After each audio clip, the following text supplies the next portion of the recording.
Hello, hey, I'm Dr. Steve Cianti. The patient that I'm seeing today has traveled from outside of the area, and he's coming in for a consultation and evaluation for a mildly elevated PSA with a positive family history of prostate cancer. He is known to have a diagnosis of prostate enlargement, and previous ultrasound examinations elsewhere have demonstrated this prostate to be between 50 and 60 cc's in volume. He has already secured a multiparametric MRI study which I've reviewed. It shows a background of some prostatitis, but there's a region on the left side of the prostate in the mid-gland that is suspicious for prostate cancer. So today we'll use the Artemis fusion procedure to specifically target that area for a smart biopsy, as well as to sample the rest of the background tissue in his prostate. The first step in a prostate fusion biopsy procedure is to evaluate the MRI images. Now, we've got an excellent MRI team that supports this project, in which the radiology team has really taken advanced training and really learned how to do a prostate-specific multiparametric prostate study. The radiologist has given me an indication in his report of where he suspects the most significant abnormality to be. I've loaded the images into the workstation software, and we've outlined the prostate. That is, we've segmented or outlined the prostate dimensions in both the transverse, the longitudinal, and the coronal plane. And you can see the brown line here is a segmentation or outline of the prostate. Additionally, we've identified regions of interest or abnormality corresponding to the radiology report. And so the prostate gland is reported in the mid-gland region between the 5 o'clock and 3 o'clock position to be focally abnormal on the T2 weighted image, and that corresponds to deficiencies in diffusion. I've outlined the regions of abnormality or the regions of interest by referring back to my radiology colleagues' interpretations. And now we're going to export this image file onto a disk and load that into our Artemis device. We've successfully outlined the prostate images, or segmented the prostate. We've outlined the regions of interest, and I've taken that image file and now I'm going to load it into the Artemis computer so that these images now can be fused to the ultrasound images which we're going to acquire when we do the procedure.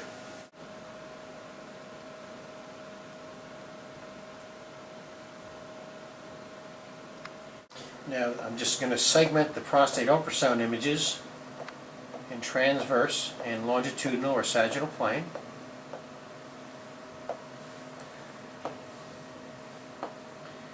And now we're going to segment the prostate in the sagittal plane.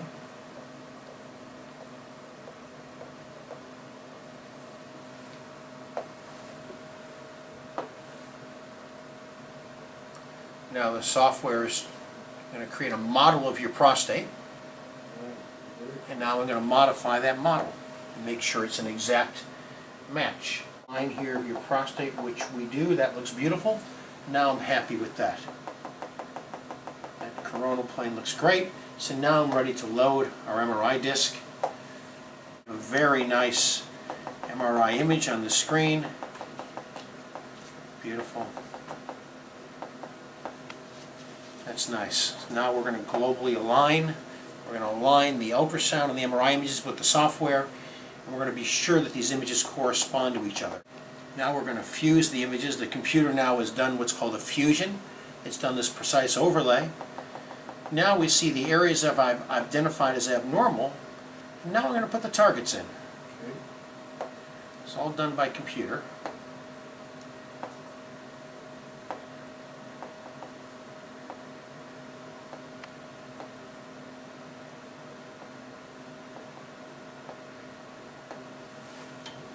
So we see that we have a number of targets that are laid right into the MRI region of suspicion. Okay? So that's a very nice demonstration of being able to target the MRI abnormality. And I'll note that that area, if you look at the ultrasound, is quite normal in ultrasound. We see no abnormalities in those regions. So that's, I think that's important.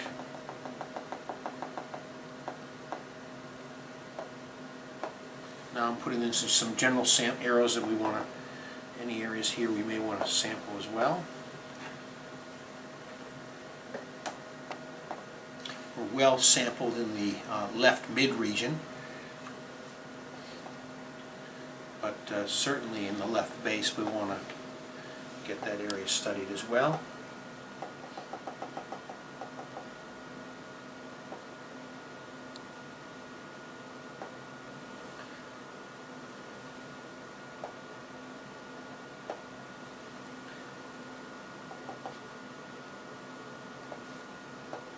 Those regions there. So now we've got a biopsy pattern that's built in here.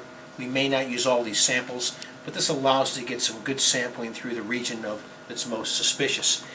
Now I'm going to finish the fusion, and now we're going to develop our biopsy. Go to our biopsy mode. Now in our biopsy mode we'll simply align the Artemis device with these targets, and we're ready to go. So Jackie, the area of interest is the left mid MRI target. Left mid, and that's for the biopsy. The first biopsy is going to come from left mid MRI target. 2, 3, 4 cores through the region of interest, and that's what I want to get. Okay. Yep. Now we're going to go to the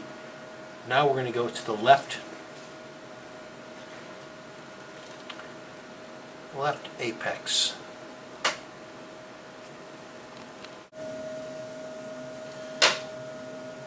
Actually, call that left lateral base for me, okay? Sure. Left is focused on the region of abnormality, with the cores going right through the MRI regions of abnormality. And if we really look at that from a sort of a cartoon standpoint or a diagrammatic standpoint, we can see really nicely that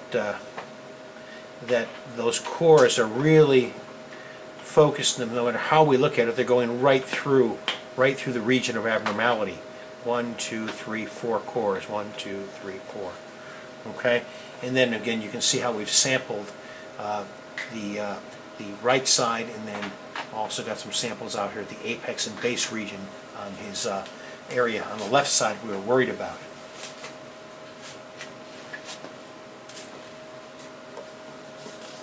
So this looks very good. Again, looking at it in a sagittal plane, we can see again the cores concentrated through the region of abnormality right through here. Okay, very good.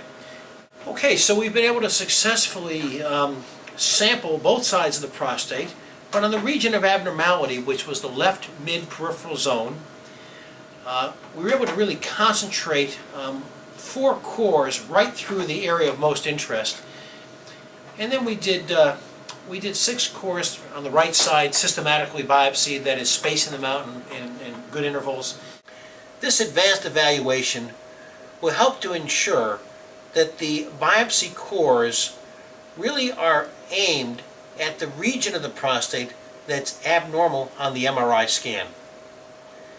This will really improve the accuracy of our diagnostic evaluation.